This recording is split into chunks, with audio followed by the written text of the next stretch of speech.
ये जो भारतीय मुसलमानों का एक तबका है जो फ़िलिस्तीन को आज सपोर्ट कर रहा है, ये वही मुसलमान हैं जो 1920 में खिलाफत आंदोलन के समय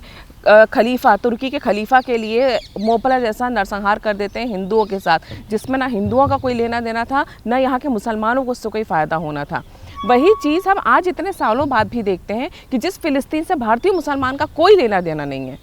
वहाँ पर वो अगर किसी को मार रहा है, कुछ कर रहा है, ये यहाँ सपोर्ट में आज नहीं, लगातार हमेशा जब जब फ़िलिस्तीन में कुछ होता है, इजराइल की तरफ से कार्रवाई होती है, ये वहाँ अपनी तख्तियाँ लेके खड़े हो जाते हैं। पूरा मॉडस ऑपरेंडी वहीं का फॉलो करते हैं, चाहे पत्थर फेंकना हो, चाहे महिलाओं और बच्चों को आगे करना हो, जो हमने शाहीन बाग में देखा। क्या ये मानसिकता जो भारत के अंदर कुछ मुसलमानों के अंदर है, ये भारतीय बहुसंख्यक हिंदुओं के लिए उतना ही खतरा है जैसे फ़िलिस्तीन इजराइल के लिए बना हुआ है? देखिए, ये मानसिकता ना मुसलमानों के अंदर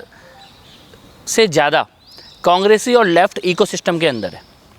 और वो मुसलमानों के उस कट्टरवादी तबके को बढ़ावा देते हैं। क्योंकि अगर आप देखें तो कल ट्वीट पहला किसके आ रहा है? कांग्रेस के राजस्थान के युवा कांग्रेस के सचिव का आ रहा है। आज कांग्रेस जो प्रस्ताव पास किया है, उस प्रस्ताव की भाषा कहीं ना कहीं वही भाषा है जो आतंकवादी को पीड़ित बता रही है, हत्यारों को ही किसी हत्यारों के प्रति सहानुभूति पैदा करने की कोशिश कर रही है। तो कांग्रेस और लेफ़्ट का इस देश में एक ऐसा इकोसिस्टम है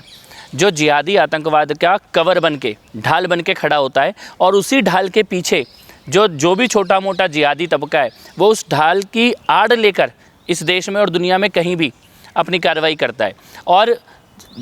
आज JNU की